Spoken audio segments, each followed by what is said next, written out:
L'avion de la compagnie Malaysia Airlines, le MH370, doit relier Kuala Lumpur à Pékin, un vol de plus de 4350 km qui durera 6 heures. Mais rien de ceci ne se passera comme prévu. L'avion n'arrivera jamais en Chine. Ah non, ça continue à filmer, ok.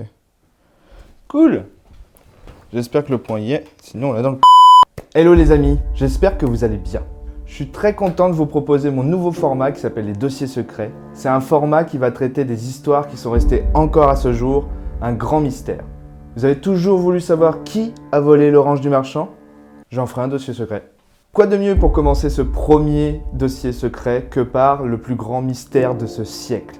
Comment un des plus gros avions de ligne du monde, en 2014, peut disparaître sans laisser aucune trace, dans l'ère de l'information et des satellites qui scrutent la Terre H24. Je vais vous raconter tous les faits, tout ce que j'ai pu regrouper au fil des années sur cette enquête qui me fascine. Et ensuite, je vais vous donner ma grande théorie. Bien sûr, c'est une théorie. Prendre tranquille les gars, on se calme. Bienvenue dans le monde du mystère et de l'étrange. Raté. Bienvenue dans le monde du mystère et du secret.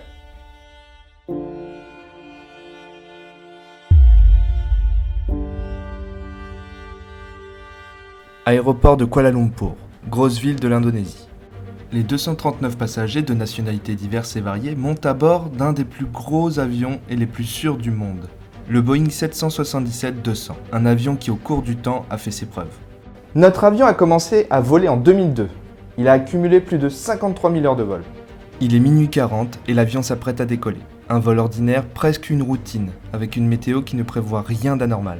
Dans cet avion, nous avons énormément de diversité de nationalités. Nous avons 153 Chinois, 7 Indonésiens, 6 Australiens, 5 Indiens, 4 Français, 3 Américains, 2 Canadiens et 1 Hollandais. Le reste, des Malaisiens.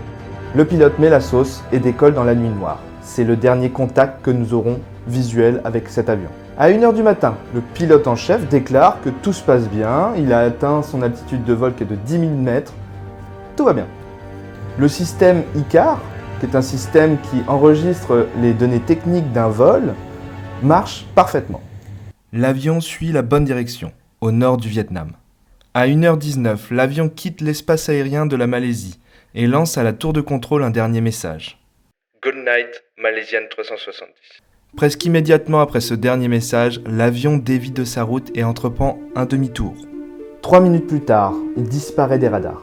Littéralement, ce qui signifie que le transpondeur a été débranché.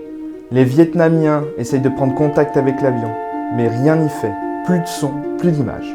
La tour de contrôle vietnamienne demande à un avion qui est proche du MH370 d'aller voir si l'avion s'est crashé.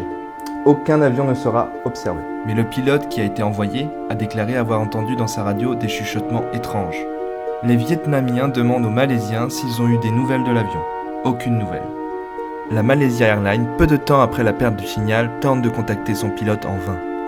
Le pilote ne répond plus, ça fait 1 heure. Ça fait 1 heure qu'on a perdu le signal de l'avion. Mais la compagnie aérienne Malaysia Airlines déclare à la tour de contrôle de Kuala Lumpur une très bonne nouvelle, ils sont en contact avec l'avion et l'avion vole au-dessus du Cambodge. 2 minutes plus tard, retournement de situation, la compagnie n'est pas en contact avec l'avion et l'avion n'est pas du tout au-dessus du Cambodge.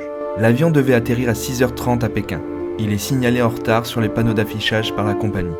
À 7h24, la compagnie le déclare officiellement disparu. Bien entendu, cette annonce crée une vague d'émotion pour les familles et pour le monde entier. On parle quand même de 239 personnes, plus l'équipage. C'est un drame colossal. Que s'est-il passé? Pour découvrir le fin mot de l'histoire, plusieurs pays se mettent à effectuer des recherches approfondies dans la mer de Chine méridionale, dernier endroit où l'avion était encore sur les radars. Le même jour de la disparition, le 8 mars, on découvre en mer des débris et du carburant. Après vérification, on se rend compte que ça n'appartient pas au MH370. Ensuite, les spécialistes vont mettre leur attention sur un autre endroit, l'océan Indien, car rappelez-vous, il a fait demi-tour. Le 12 mars, les sauveteurs chinois découvrent sur des images satellites des débris dans la zone dite du crash supposé. Mais les chercheurs vietnamiens ne trouvent rien sur place. Le décryptage des radars nous donne ces indices. Le MH370 a bien opéré un demi-tour et c'est une opération manuelle. Quelqu'un a bien dirigé cet avion vers une autre destination. L'autre information capitale est que l'avion a ensuite volé pendant 6 heures dans l'anonymat la plus totale. Nous avons cette info car un radar militaire malaisien a capté un ping de l'avion à plus de 300 km à l'ouest de sa route. Plusieurs pays comme l'Australie, l'Angleterre recherchent assidûment à l'aide de gros bateaux et de satellites scrutant l'océan, puisque eux aussi avaient des ressortissants dans l'avion. Et rappelons-le, il y avait aussi des Français et des Américains dans l'avion. Les présidents ont fait leur speech, bien entendu. Il y a une enquête qui a été faite, bien entendu. Ce qui est assez étrange, c'est que les pays sont assez vite passés à autre chose. 1 an après le crash et des millions de dollars investis pour la recherche de l'épave, la compagnie aérienne Malaysia Airlines déclare que l'avion s'est écrasé dans l'océan Indien. Sans aucune preuve. Rien. Au vu de la réponse évasive de la compagnie, sur Internet, les théories du complot ont pullulé. Avant de citer ma grande théorie, je sais que vous l'attendez avec impatience, petit florilège des théories les plus fumeuses. L'avion aurait été enlevé par des extraterrestres. Ils auraient quitté notre galaxie.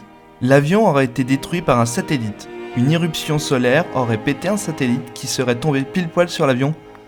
L'avion se serait crashé sur une île déserte, loin de tout. L'équipage et les passagers attendraient qu'on vienne les sauver.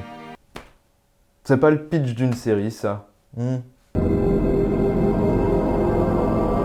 L'avion aurait été envoyé sur la face cachée de la Lune. Par qui ? On ne sait pas. De la Lune. Un avion, de ligne, sur la Lune. Ok. L'avion aurait été détourné par la Corée du Nord, les passagers élevés au rang d'esclaves du pouvoir coréen. Ce qu'il faut savoir, c'est qu'il y a eu énormément d'enquêteurs sur le web, des milliers, pour essayer de percer le mystère. J'en ai fait partie. Donc moi, je vais vous donner ma théorie que j'ai en tête et que je pense être la plus sûre.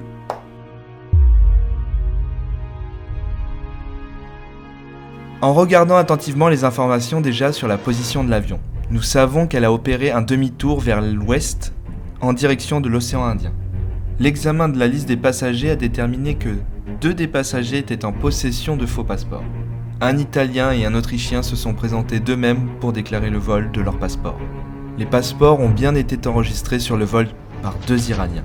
Comment 2 mecs avec des faux passeports peuvent entrer dans un avion encore en 2014 ? Donc on peut estimer sans trop de risque que l'avion a été détourné. Connaissez-vous la base militaire de Diego Garcia ?